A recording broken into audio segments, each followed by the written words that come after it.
Good afternoon and welcome everyone to this beautiful venue at the foot of the South Downs, Pangdean Old Barn.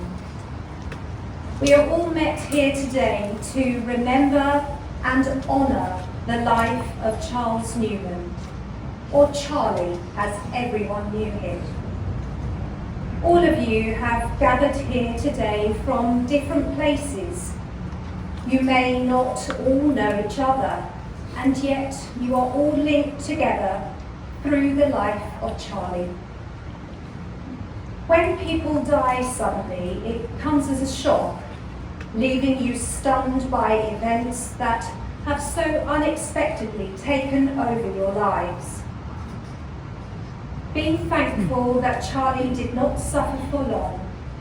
Neither will he know any indignity of old age or any lingering pain. My name is Michelle Bryant. I am a funeral celebrant, and I have been asked by Sue and her family to lead today's service for them. I also have the privilege of knowing Charlie personally, having performed with him on stage in a musical theatre production, and enjoyed various parties that we both attended with mutual friends since.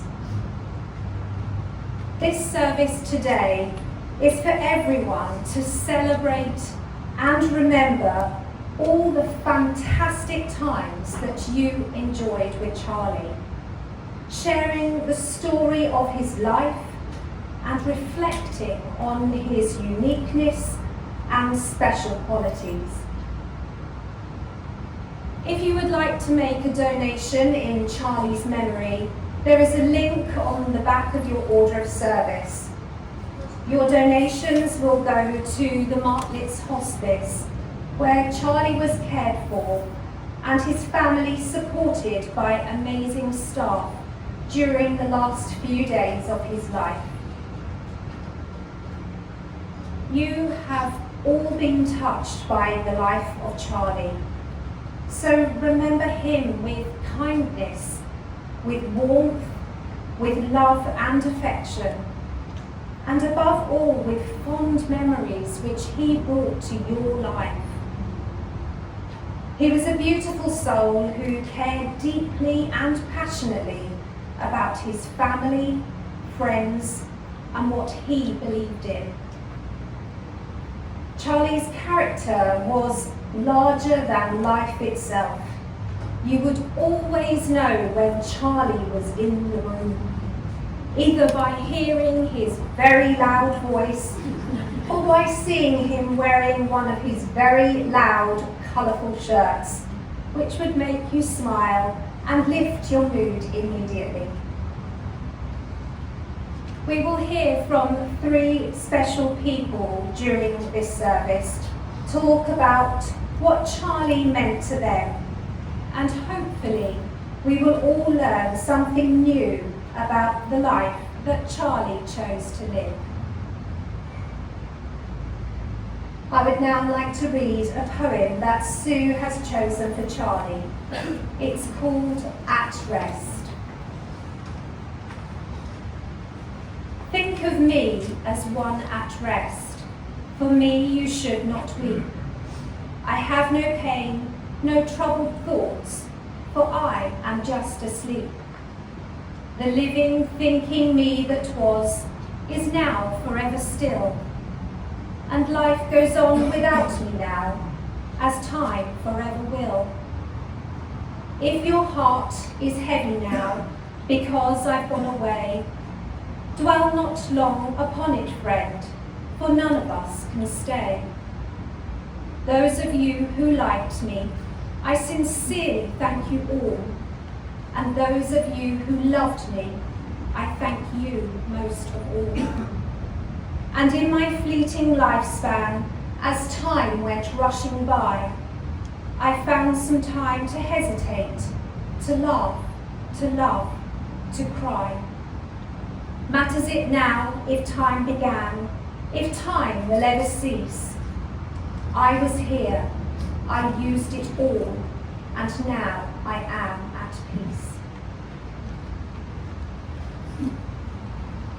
Charlie was born in the Army Hospital in Colchester on the 7th of September 1953.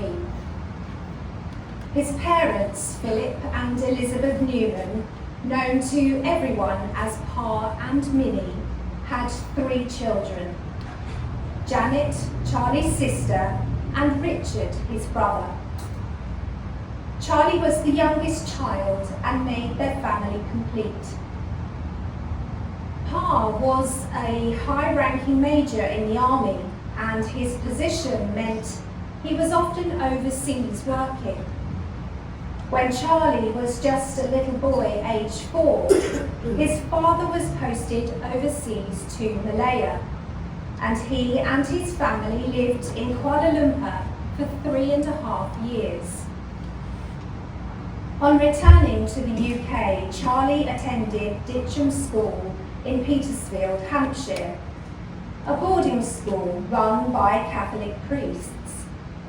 At 13, he moved to Dowie School, another boarding school run by the Abbey Benedictine community at Wolverhampton. Charlie's pa had previously attended boarding school himself, so it was a natural assumption that Charlie would follow.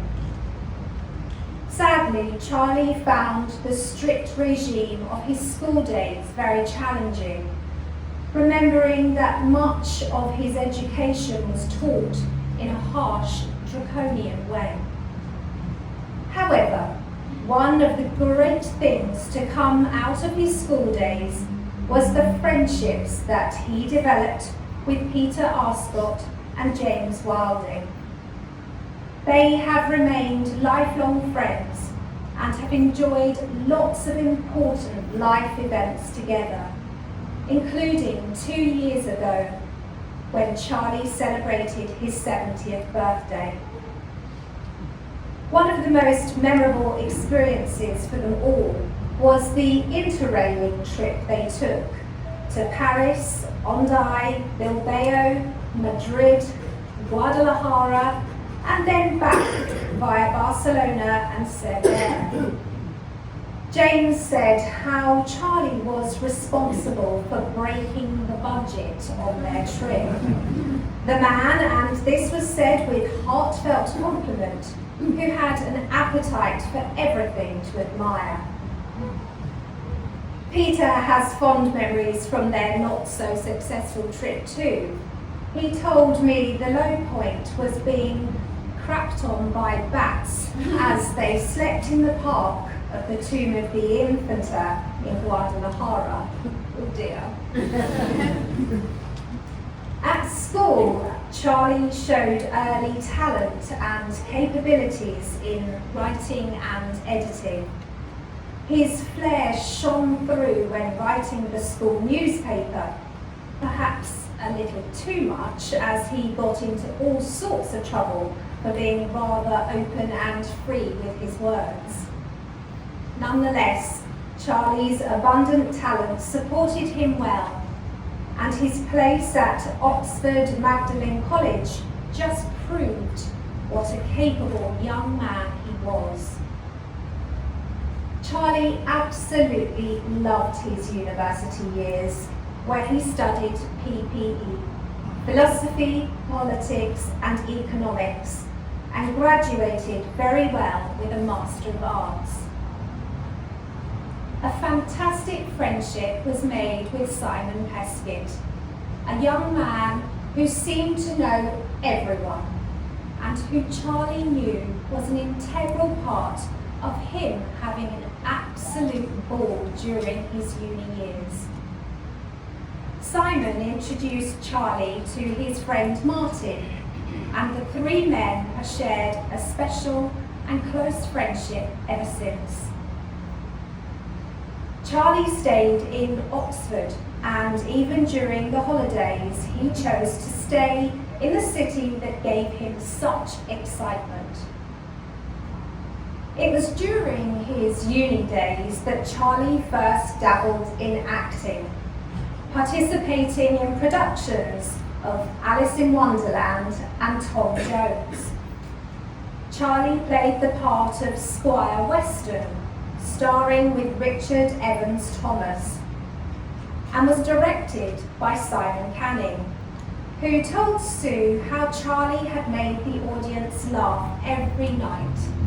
And I'm told his Somerset accent was so strong that nobody could understand him. After Charlie graduated, he moved to Clapham, where he lived with Steve Musgrave. He and Steve had lots of great times and shared many holidays to Ireland. And when Steve married Alison, Charlie was their best man.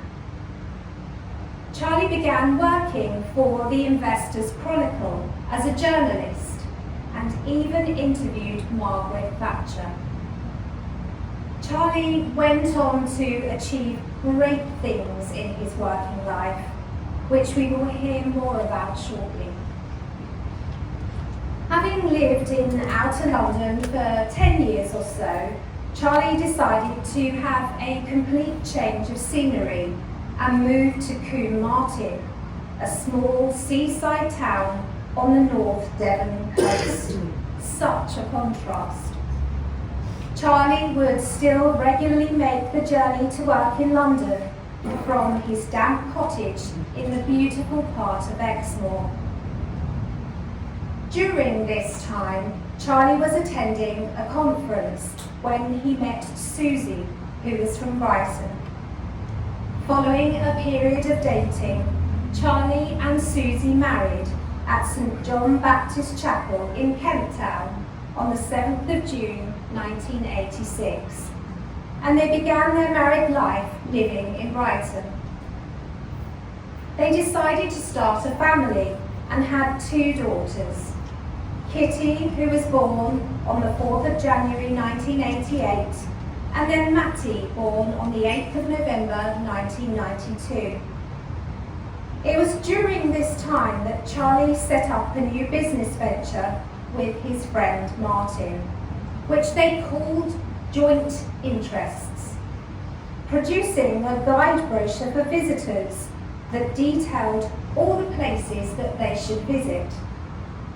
Charlie was definitely an ideas man, always thinking creatively, and tempted local businesses to advertise in their brochure. One of their customers was Tony Murner, who became a good friend to Charlie, who would like to share his stories with Charlie now.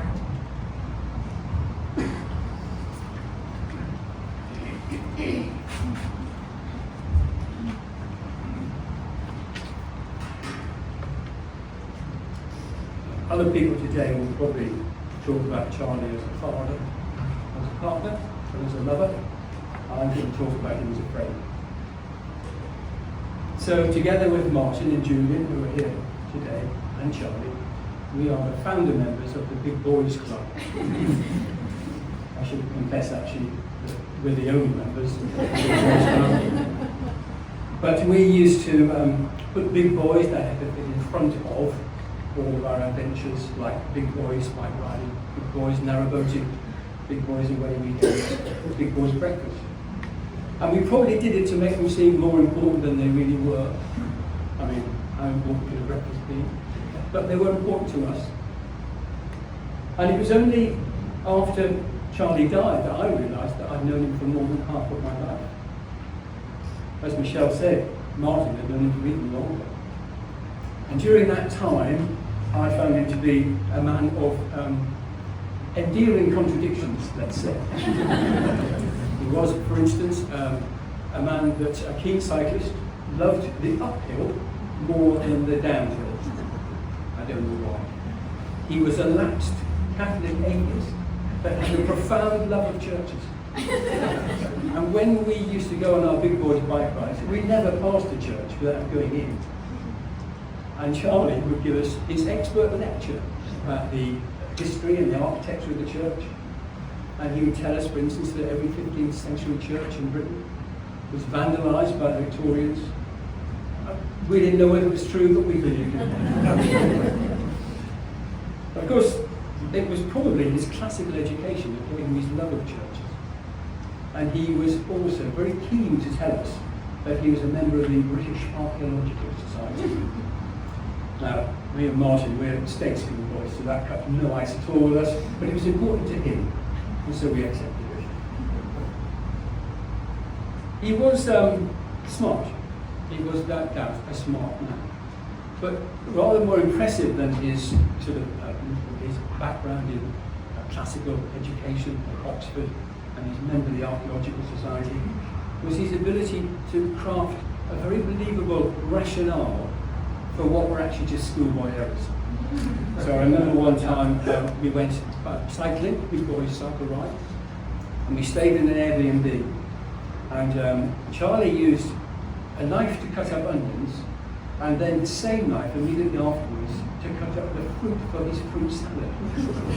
Now, onions being onions, they completely overpowered the taste and the smell of the fruit, but he continued to eat it. And when challenged, he said that he didn't mind, because it made the fruit more interesting. Only Charlie could say that. He was interesting and interested. And we would meet up, he and I would meet up regularly in a giant furniture store on the outskirts of home that happened to have a decent cafe on the first floor. And we'd meet up to discuss issues of the world. And we went so regularly that the staff there thought that we were a gay couple. And they tried to sell us a king-size bed. I'd always arrive first, Charlie was always late. And he would come in and give me an exaggerated hug. And he would say things like, "Oh, baby, where have you been? It's been so long." Which just confirmed the suspicions of the staff, and they doubled down on the efforts to sell us the king-size bed. And even a three-piece suite, you know, the leather type with studs. The meetings used to last a couple of hours, and we would discuss all of the big geopolitical issues. The ambition of Russia, the rise of China, the state of America. And Charlie was curious about those, and he was also concerned about them. He was concerned about their effect on the world, but not for him. He was concerned on the effect on the world for his children and for his grandchildren. And that curiosity was probably the thing that led him to say, when he was diagnosed with a brain tumor, that his predicament would be interesting. Only Charlie, once again, could find that circumstance interesting. He was a funny man, both funny in terms of odd and funny in terms of ha-ha. And often it was unintentionally funny. And that came home to me when I was spending some time with him in A&E, of all places, waiting for him to be admitted. And we'd been in A&E for about 7 hours, and it was overwhelmed. And Charlie decided that he needed to help out. So he appointed himself as a sort of a patient liaison officer. He went round all the cubicles, and bear in mind this was like a war zone. He went round all the cubicles and all the trolleys, and he asked people how they were and what they were in for. Now, a less charming man wouldn't have got away with that, but he did. And I remember there was one poor bedridden old chap that for 10 minutes had been asking for a bottle so he could have a pee without anybody coming to him. So Charlie went off, found the bottle, took it back to the man, gave it to him. I'm not quite sure how far his assistants went after that. But like a pro, he left the cubicle and he drew the curtain behind him to give the man some privacy. It's sort of an indication of the caring part of Charlie. I think actually he improved the patient turnover on that day quite considerably. But he might also contribute to the decision of the doctors to go on strike. Another contradiction, of course, is that he's a successful businessman. His software, his crime prevention software, is an industry leader in the UK. And there are hundreds of people that rely on this for their livelihoods, not least of all some of the staff who I'm sure are here today. He confessed to me though that he didn't care for the business of business. He didn't really like business, and he was never happier, he told me, than when he was working in the Leonard Cheshire Home for the Disabled, looking after the disabled people. Once again, part of his caring nature. He also confessed to me that he wished he had a seat in the House of Lords because it was a symbol of the respect that he craved. And what he didn't realise is that he already had that respect. And I don't suppose there's any lords or ladies here tonight, but the fact that we've all gathered here to honour him is a matter of respect. It's a symbol of respect that we have. I think he was greatly missed by all of us here and more. And to be honest, at the end of the day, I don't think any life can earn a better epitaph than that. Thank you.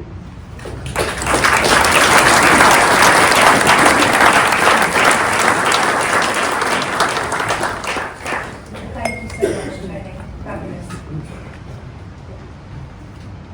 There was a change in career for Charlie in the next business venture for him, and it was setting up DISC, the software business that shares information to prevent low-level crime and antisocial behaviours. It has been a huge success over the past 19 years, and he has helped so many people, making a real difference to businesses and individuals alike. Charlie officially retired 18 months ago, but has remained a support whenever the business needed his guidance or expertise. There was a change in Charlie's family life too, and he and Susie decided to go their own ways. Charlie continued to be very present in both his daughters' lives, and I know both Kitty and Matty felt so fortunate to have such a joyous, positive man as their dad. Kitty would now like to share some stories about her dad with you.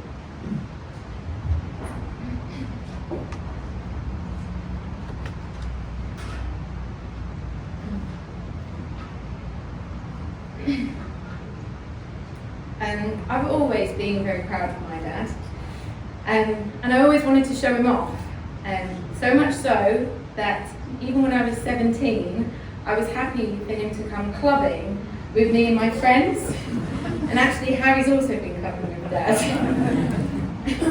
I found him absolutely hilarious, and having read all of the messages that you've all been posting on the RSVP website, I know that all of you did too. Dad always loved to play and make up games with me, Mum and Matty when we were growing up.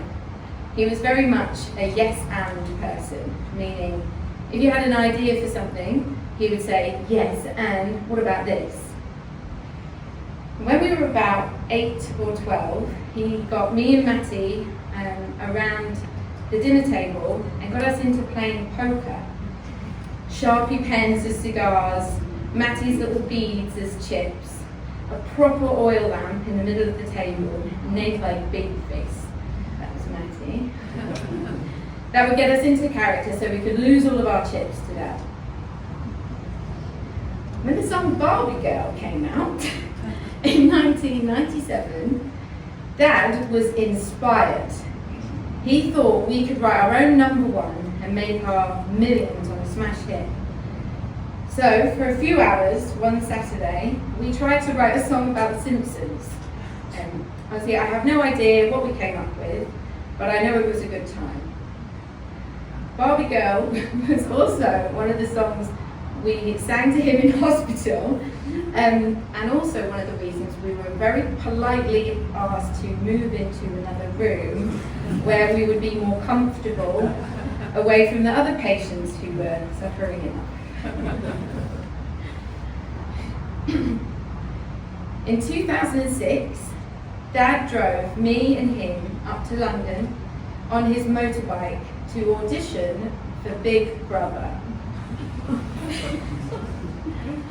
In the long queue, he made friends with these 3 girls from London. They were teaching him London slang, and he was charming them, as you know how he could do. Later on that day, he did actually nearly get us kicked out and his phone confiscated, but I can't tell you that story right now, so I'll tell you that later. We got through to the 3rd round in the auditions. Sadly, I was eliminated, but Dad was offered to go to the next stages. But this was just meant to be a fun day out for him. He had his empire he was building back at home. Could he really go into the Big Brother house? Turns out, no. So we got on his motorbike and drove back home. Channel 4 could see what we all see in Dad, a charismatic, hilarious and intelligent man. All of this silliness is what I love about Dad. The ideas and different experiences you can have if you're just playful enough.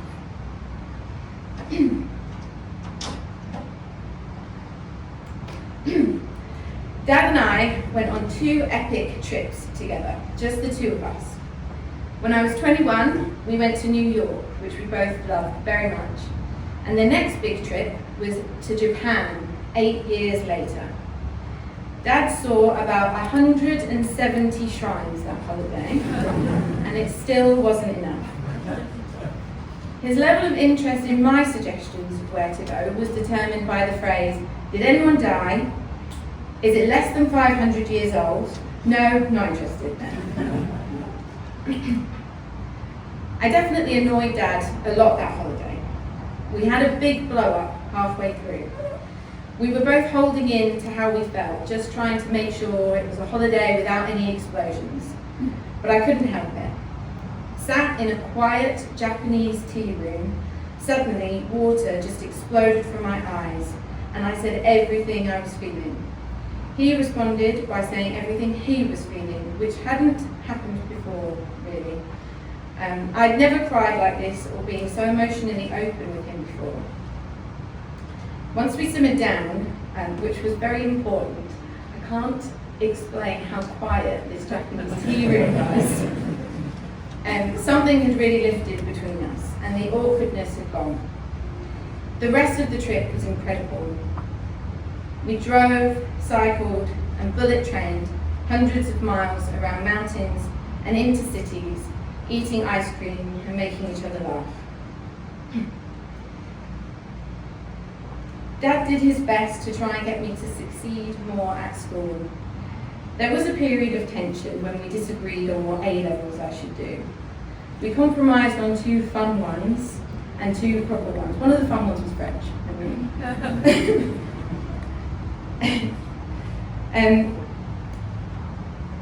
I failed them all, but that didn't actually seem to bother him, which I'm immensely grateful for.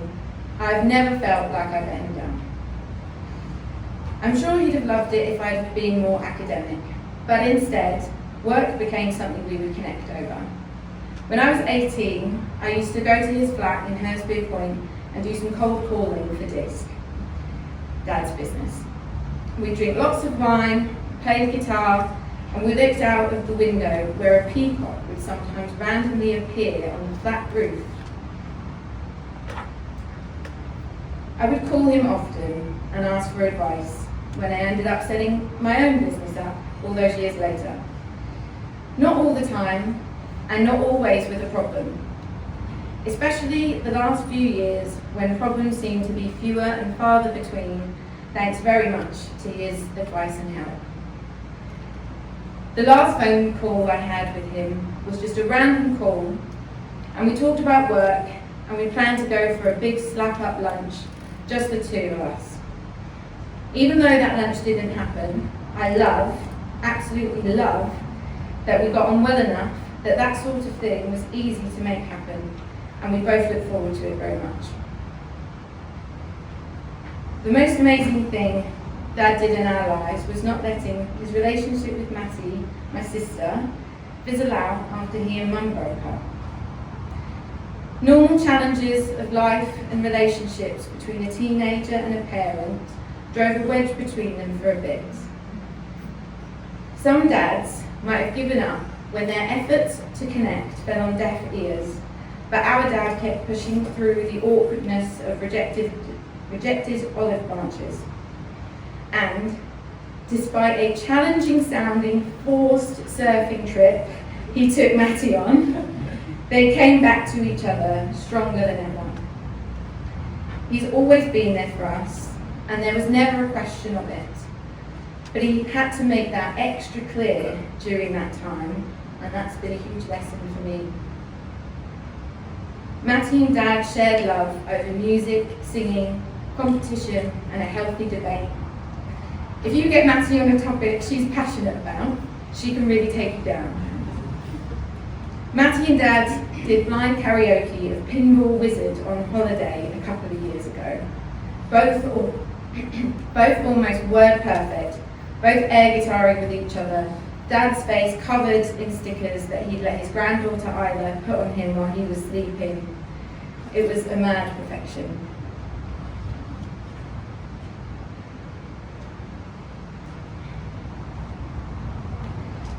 I don't know how much credit, certainly not all, but a lot is down to Sue. Sue, you brought us all together in so many ways. I'm sure I've told you this before, but when we heard Dad was going to move in with you all those years ago, Matty and I were terrified that he was going to mess it all up. But far from it. You and Dad were the most amazing pair, singing, so much singing, kitchen discos, and always the last ones on the dance floor. Matty and I both feel so lucky that we knew, absolutely knew, that our dad loved us, and he knew we loved him.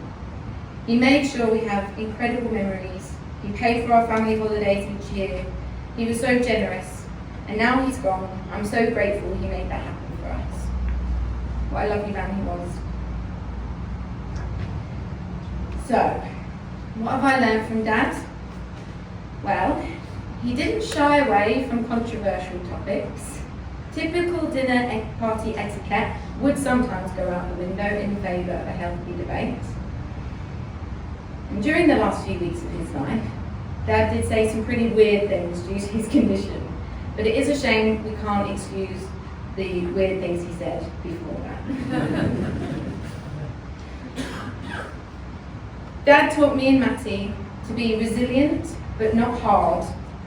We have humour in our armoury and songs in our hearts. I always knew my dad was the best, but I don't think I realised just how many other people did too. And my heart is bursting with pride to see so many people here today. Thank you so much for being here to celebrate and miss him with us.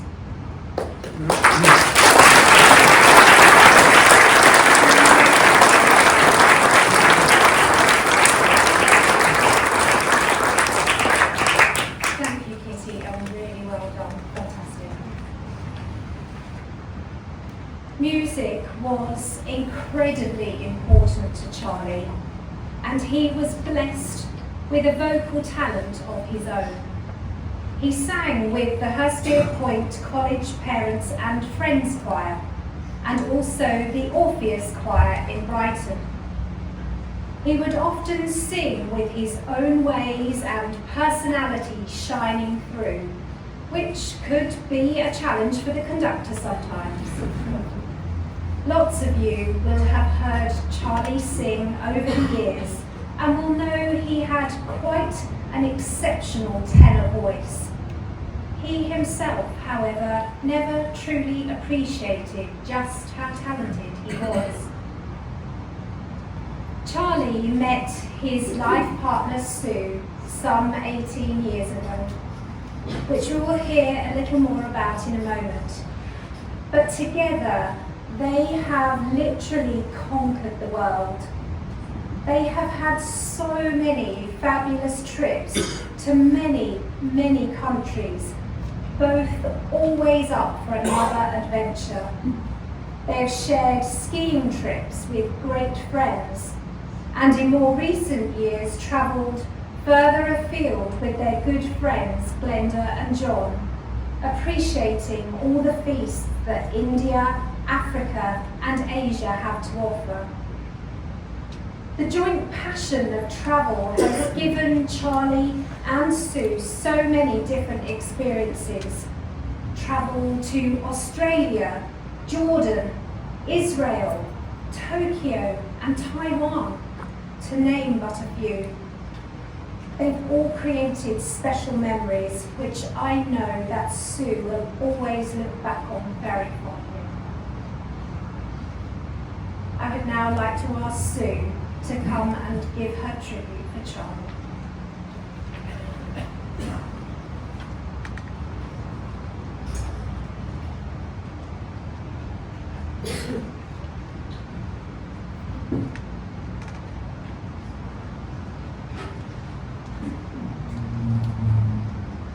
Well, it's extremely hard to condense into a few minutes everything that I would like to say about Charlie. Over the last few weeks, I have received so many tributes about Charlie and so many adjectives that people have used to describe him. The most common have been funny, fun, unique, eccentric, vibrant, witty, charming, positive, enthusiastic, and one of my favourites, a man with no off-switch. All of these are very true. In private, although very loud and very noisy, singing around the house, shouting to me from different rooms where I couldn't hear a word that he said, he also had a much quieter and a more reflective side. And he frequently told me that he felt very shy and that he was lacking in self-confidence. This was a very different persona that not many of you would have seen. So I truly believe that he would be absolutely astounded by the number of people here today paying tribute to him and showing him how very deeply he was loved. I would personally like to thank everybody on behalf of both Charlie and I for everything that you have done for both of us over the past few weeks. At times, your kindness and generosity have been quite overwhelming, whether that's been sending letters, cards, messages, beautiful bouquets of flowers, baking cakes, baking loaves of bread, baking scones, delivering meals to me, driving me to the hospital, and visiting Charlie in both the hospital and the hospice. The latter was not always an easy task as his illness progressed. But I do have to say very sincerely that your love and support has meant a very, very great deal to me, truly. Charlie and I first met 18 and a half years ago online. For a verbose man, I was drawn by his succinct and short profile. In it, he said he loved singing, watching trash TV, and he could balance long objects on the end of his nose. And he could. So I replied, and we met on lunchtime at the New Inn in Persepier Point, where Charlie lived. As I entered the pub, this bald chap, wearing a checked sports jacket, which was very snazzy, I later found out that this was a cast-off of his friend Martin's. In fact, most of Charlie's wardrobe were Martin's cast-offs, which he was very pleased with, very pleased. Anyway, Charlie approached me and in his very characteristic, loud and booming voice said, "Oh, you must be Sue from the internet dating website." Cue. Everybody in the house turned to look at us. I was absolutely mortified. And then came that killer compliment. "Well, you're better looking in the flesh than in that dreadful profile picture." My immediate reaction was, this is not the man for me. explained, I only had 20 minutes before I had to leave. However, over a drink, we discovered that we had a great deal in common. We had both lived in Oxford for the same period, and we had frequented a lot of the same pubs and booths. We had lived near each other in Hove, and we had some mutual friends. We were both called Charlie. My maiden name was Brown, and so, up until my marriage, I was always called Charlie Brown. And we both loved singing in choirs. I left the pub very unsure that this would ever be a match, but I'd really enjoyed our meeting. I had laughed a great deal, and most importantly, I had signed up a new tenor for the choir that I belonged to. And what a tenor he was. Over the next few months, I got to know Charlie much better in our regular trips to the pub after choir, and so our relationship began. And we shared many, many special times together, and I benefited from gaining his 2 daughters, and Charlie benefited from getting my 2 sons. Life with Charlie was never dull. He was a constant source of joy and entertainment to me. And music was a big thing for us. We really bonded over singing loudly throughout the house. Not well, but loudly. Charlie loved playing his guitar. Latterly, he was learning flamenco guitar. But he also had many other more active hobbies. In fact, since reaching 70, he became quite obsessed with exercise.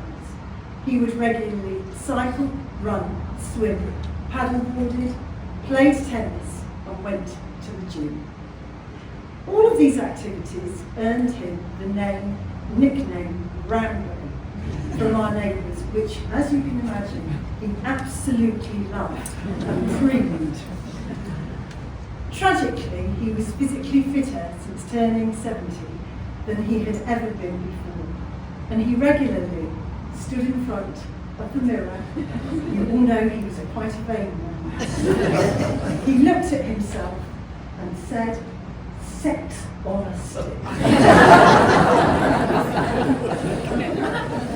Another passion for Charlie and I, which Michelle has mentioned, was travel. I've totted up that over our time together, we visited over 40 countries, and we have had some amazing adventures, both as a couple and with dear friends. Charlie always approached our holidays with so much enthusiasm and an almost childlike wonder of all that we saw and experienced, particularly the temples and the churches, of which he was so fond of and adored. We're going shortly to hear a piece of music which our friend Becky is going to sing for us. The song is From a Distance. This song holds many special memories for me, as Charlie and I played it over and over in the early days of our relationship when we went on a road trip across California. As we entered Yosemite National Park, snow started to fall. It was only October, but it snowed. And we harmonised, badly but loudly, loving the sentiment of the lyrics about the difference of how things appear to be and how they really are. In conclusion, I'd like to talk directly to dear Charlie, and I'm going to talk to this picture here, which was taken just in April this year when we were in Tokyo, and he bought himself, as you can see, a chocolate banana with a pink teddy bear on it. Charlie, the last 18 years have been amazing, and I have absolutely no regrets, except that it has been too short. I truly believe that we did seize the day. We packed so much into our time together, and there was so much laughter, so much joy, love, and fun.